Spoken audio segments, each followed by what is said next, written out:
The headliner of UFC Perth this upcoming weekend between Jack Della Maddalena and Carlos Prates might be one of the most badass main events that we will see in all of 2026, because it will feature the number 1 ranked former champion Jack Della Maddalena and the number 5 ranked Carlos Prates, the fighting nerd, cigarette smoking man himself. But not only does it feature 2 of the top 5 welterweights in the world, but it feels as though we are in the midst of a 170-pound welterweight Grand Prix, dare I say. Because a couple of weeks ago we saw Mike Malott knock out Gilbert Burns, the former title challenger, and insert himself into the top 15 right at the number 11 spot. This weekend we're seeing number 1 versus number 5. Next week at UFC 328 we're seeing Joaquin Buckley versus Sean Brady. That's number 6 versus number 9. And it looks like at UFC 330 in August we're going to see Islam Makhachev competing, defending his welterweight title for the first time since dethroning Jack Della Maddalena last November. And it's likely going to come against either Ian Machado Gary or Michael Morales. And so the wheels are churning right now at welterweight, a division that was the showcase division in 2025 for the UFC in my opinion. And so here we go again with some pivotal matchups being booked over the next few months. And next on the docket is JDM versus Carlos Prates. These two are a combined 14-2 since entering the UFC off of both of their Dana White Contender Series seasons.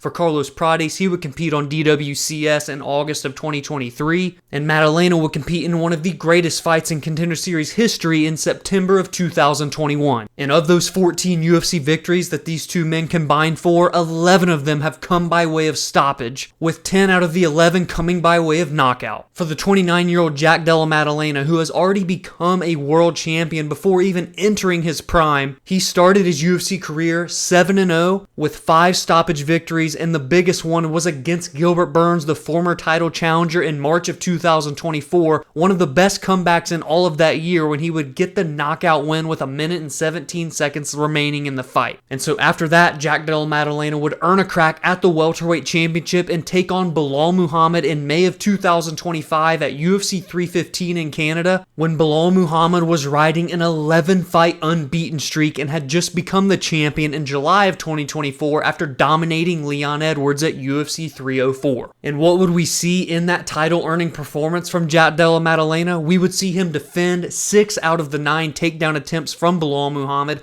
only give up 3 minutes and 21 seconds of control time over the 25-minute bout, and outstrike Belal 200 to 155 in terms of total strikes, and 178 to 132 in significant strikes, leading to a 49-46 and 2 48-47 scorecard victory, becoming the new champion of the world, and at that point only being 28 years of age. But unfortunately for Jack Della Maddalena, his first title defense in this welterweight division after becoming champion would come against the pound-for-pound king, the number 1 fighter on planet Earth today in mixed martial arts, Islam Makhachev, moving up to welterweight after becoming the all-time greatest lightweight in UFC history with 4 title defenses, passing his mentor Khabib Nurmagomedov, and looking to make history at UFC 322 in the world's most famous arena, Madison Square Garden, and that is exactly what we would see. Makhachev would successfully land all 4 of his takedowns in his UFC 322 matchup with Jack Della Maddalena, racking up 19 minutes and 10 seconds of control time out of the 25-minute bout, polar opposite from the JDM versus Muhammad fight just 6 months prior. And Islam Makhachev would outland JDM 140 to 30, one of the most dominant title-earning performances in UFC history. And as I alluded to in the intro, we are now awaiting Islam Makhachev's first attempt at defending his welterweight title, hopefully at UFC 330 in August at the latest. And for Jack Della Maddalena, this will be his first fight back since losing his championship last November, and it is no easy bounce-back fight as he is taking on one of the most heavy-handed, dangerous fighters in this welterweight division, Carlos Prates. Much like JDM, Carlos Prates would take the UFC by storm following his Dana White Contender Series outing, where he would start 4-0 in the UFC with 4 straight knockouts. Oh, and by the way, all 4 of them happened in 2024. He was, at the end of that year, one of the candidates for Fighter of the Year as a newcomer. But the momentum would be halted when he would take a short-notice main event opportunity at UFC Kansas City against Ian Machado Gary in April of 2025, when he would replace Jeff Neal. And in that fight, we would see Ian Machado Gary put together a very clean technical performance, but it did not come without some adversity for the Irishman, as Carlos Prates nearly had one of the comebacks of the year in 2025, nearly finishing Gary late in the 5th round of their bout. But Gary was able to survive that storm and come out of UFC Kansas City as the victor, which at that point was a bounce-back victory for him following his UFC 310 loss at the end of 2024 against the undefeated Shavkat Rakhmonov. But throughout the remainder of 2025, Carlos Prates would bounce back in a big way, having 2 more fights and 2 more knockouts to add to his resume. The first would come against Jeff Neal, the opponent that was supposed to face Ian Machado Gary in April. That would come at UFC 319 in August, where he would land a spinning back elbow, the first of 2 consecutive spinning back elbows on that very same card. And then he would take on the former champion Leon Edwards in the biggest step up in competition to date for Carlos Prates, and that was in November on the very same card that JDM would face Islam Makhachev,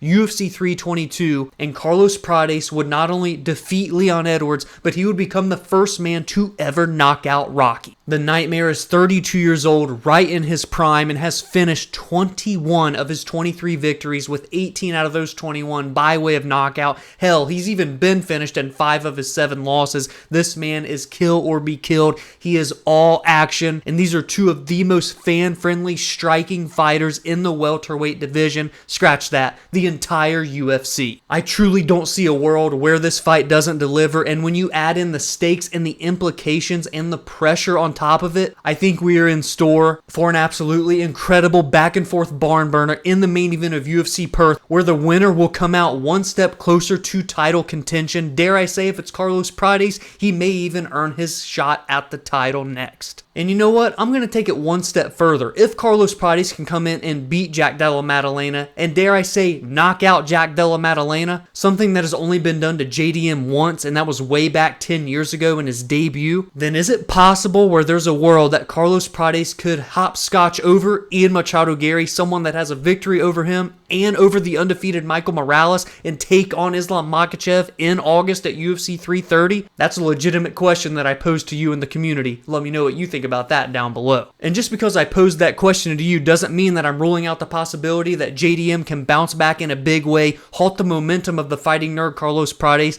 right the ship in his own career, and keep himself right there in the discussions of who should be fighting for a title next. Obviously, if he beats Carlos, he's not going to get an immediate crack back at Islam Makhachev, but at most, he will only have to fight one more time before he can fight for gold once more. I'm telling you, this one truly does feel special, and this welterweight division is one of the best divisions in all of the UFC and in all of the sport right now, and I think this main event is going to showcase just why. And so I want to get your thoughts and your predictions on this UFC Perth main event down in the comments below. Will it be Jack Della Maddalena getting back in the win column, or will it be Carlos Prates picking up his 3rd consecutive win and putting himself closer to a title shot than he has ever been before? We've got a very intriguing co-main event at UFC Perth that kind of sort of snuck up on me because I totally forgot that this fight got booked. And that will be between the number 12 ranked Beneil Dariush and the unranked but absolutely surging prospect that is Quillan Salkilld. For Beneil Dariush, he will enter UFC Perth in dire need of a victory, as he has lost 3 of his last 4 bouts, with his last win coming in June of 2025, a decision win over Renato Moicano, and his most recent fight was a loss to Benoit Saint-Denis, where he would be knocked out in 16 seconds. As a matter of fact, all 3 of those losses that I alluded to are all by way of knockout, the other 2 to Arman Tsarukyan and Charles Oliveira. So yes, they are by way of devastating finish, but are you hearing the names? It's Benoit Saint-Denis, who currently sits at number 5 in the world. It's Arman Tsarukyan, who sits at number 2 in the world, and it's Charles Oliveira, who sits at number 3 and is the former lightweight champion. Beneil Dariush has been fighting nothing but killers over the last 5 or 6 years at this point, and let us not forget that prior to this stretch where he's lost 3 out of 4, he was on an 8-fight win streak between November of 2018 and October of 2022, and somehow, some way, the damn guy never got to fight for a title. And that includes after his victory over Tony Ferguson and after his victory over Mateusz Gamrot, both of which should have gotten him cracks at the belt, and neither time was he awarded that. And now all of a sudden he's behind the 8 ball, and he continues to slip his way down the lightweight rankings, and if he loses here against Salkilld, not only will it be detrimental to the state of his career, being that he is 36 years of age, but it will also also more than likely result in him being removed from the top 15 at lightweight completely. For Salkilld, he was on the 2024 season of Dana White Contender Series, earning a unanimous decision that would be enough for him to get a contract into the organization, and in his debut year, 2025, he would go 3-0 with 2 out of the 3 wins by way of knockout. The first was in his debut that only took 19 seconds, and the second was in absolutely devastating, brutal fashion against Nasrat Haqparast in October at UFC 321, one of the most nasty knockouts in all of the year. And he's already kicked off things positively in 2026 as well, because he competed at UFC 325 on January 31st, and he got a submission win over Jamie Mullarkey. And so after 4 victories, with 3 of them by way of stoppage, he's facing off against a perennially ranked top 15 fighter, Beneil Dariush, and if he gets a victory, he will be in the top 15 come next Tuesday morning. And not only is Salkilld fighting in his home country of Australia, but he's fighting in his home city of Perth. And so the crowd is going to be rocking when he makes his walk to the cage for the co-main event, the biggest opportunity and spot on a card of his career so far. And at only 26 years old, he still has so much time to grow before he reaches his true prime. Yet he is 11-1 and has finished 8 of his 11 victories with 4 knockouts and 4 submissions.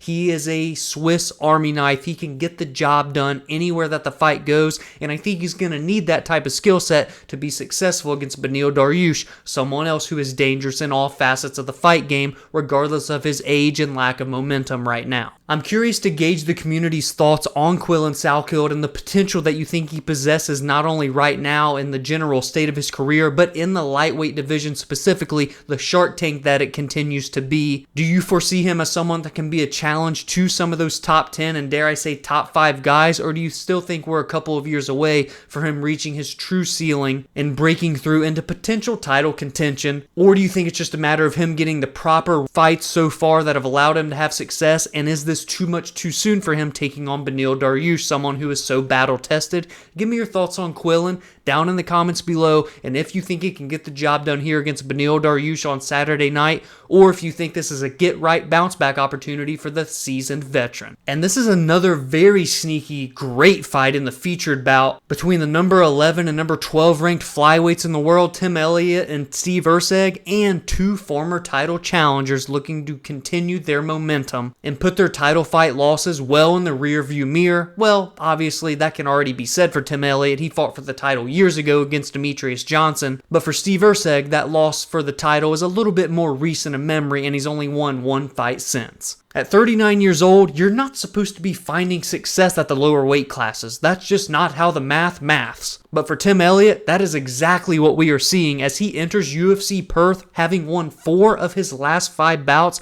and the only loss in that time frame was to Muhammad Mokaev, who is still undefeated and should be in the UFC, and at this point should have probably already fought for a title, but instead the UFC released his ass. I'll never understand that one. But not only has Tim Elliott won 4 of his last 5 bouts, but he actually enters UFC Perth on a 2-fight submission win streak. One was against another former title challenger, Kaya Sakura. That came at UFC 319 last August. And prior to that, it was against Suma Derji, but that was in December of 2023. So there were no fights at all for Steve Erceg in all of 2024 and throughout the first 7 months of 2025. So hopefully this fight here against Steve Erceg will kickstart some momentum for him in 2026 if he wants to truly have one more run in his career before he calls it quits. And he has more than double the experience not only in the UFC, but in his professional career, because Tim Elliott will be having his 36th professional bout this upcoming weekend, whereas for his opponent Erceg, it will just be his 18th. Erceg made his UFC debut in June of 2023, defeating a ranked fighter in his first fight. That was David Dvorak at the time, and would follow that up with another decision win in November of that year, and then have a knockout win in March of 2024 against top 10 fighter Matt Schnell. And those 3 wins were enough to earn Steve Erceg a shot at the flyweight title just 11 months after debuting in the promotion, one of the quickest title fights in UFC history for a fighter to be granted. And although he would ultimately fall short in that fight against Alexandre Pantoja, he would give Pantoja an absolute great fight in a back and forth war, where he would win 2 out of the 5 rounds on 2 judges' scorecards and 1 on the 3rd, and so was quite literally 1 round away from becoming a flyweight champion in his 4th UFC fight. The problem for Erceg was in the aftermath of that loss to Pantoja, he would lose 2 more times. One was a brutal knockout to Kai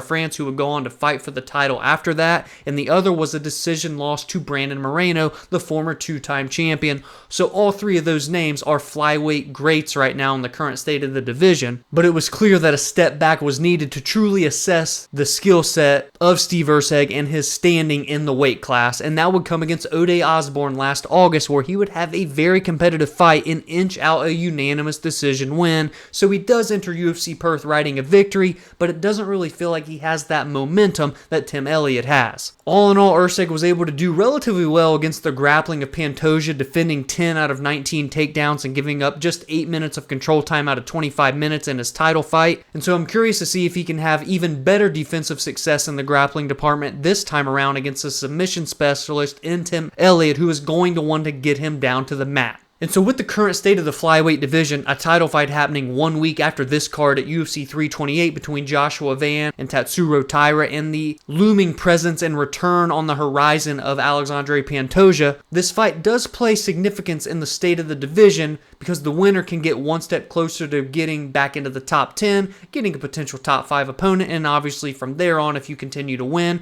you're in the driver's seat for title contention. But it's one fight at a time. Who will get the job done at UFC Perth? Will it be Tim Elliott at 39 years of age winning his 3rd consecutive fight, or will it be Steve Erceg racking off his 2nd consecutive win and proving that he does in fact belong amongst the top 10 of the flyweight division? We also have a 2-pack of heavyweight fights on this main card. One will feature the number 15 ranked Shamil Gaziev looking to hold on to that spot against Brando Pericic, and the other is Tai Tuivasa, the shoey man himself, taking on Louie Sutherland on what was about 1 week's notice. Gaziev is just 3-2 in his UFC run so far and is looking to bounce back off of his knockout loss to Waldo Cortez Acosta that came last November, and his opponent Brando Pericic hails from Australia, will be fighting in front of his home crowd, has a 6-1 record with a 100% finish rate, and is already 2-0 in the UFC. His debut year proved to be quite successful as he would secure back-to-back first-round knockouts in September and then in March of this year, and he's literally fighting just a little over 1 month later. And that opponent just so happened to be Louie Sutherland, who's taking on Tai Tuivasa 1 fight prior. Louie is 0-2 in the UFC with 2 stoppage losses. The first was his heel hook submission to Walter Walker, because how else does that man win fights? And then of course the knockout loss to Brando. And so if he comes in here and loses a 3rd straight to Tai Tuivasa, he may be on the short list of getting released from the promotion, but then again, he is saving this fight and keeping Tai Tuivasa on the card, so maybe the UFC will give him a 4th opportunity if he loses. And for Tai Tuivasa, he has to win this fight. If he loses here to Louie Sutherland, you've got to think he's going to get released. You can only hold on to the guy so damn long, because he enters UFC Perth on a 6-fight losing streak. Granted, every single one of them has been against ranked heavyweights, including Cyril Gane, Sergey Pavlovich, Alexander Volkov, Marcin Tybura, Jairzinho Rozenstruik, and Taliesin Teixeira. But come on, man, you can't go on a 7-fight losing streak and expect to keep your job in the promotion. I don't care if you're in the heavyweight division that absolutely sucks or not. Not to mention the fight against Taliesin Teixeira, while it did have a few exciting moments, was relatively lackluster and was an absolute slog to get the full 15 minutes. And I have the feeling that this fight has the same exact potential if someone doesn't get put away early. So for both of their sakes, you better look to find a knockout in round 1. Otherwise, things could get ugly, and the loser of this could potentially have to leave town. So now it's time to turn the discussion over to you, and I want to get your predictions and your biggest thoughts on this UFC Perth card down in the comments below, especially in that main event, an absolutely fantastic main event between Jack Della Maddalena and Carlos Prates.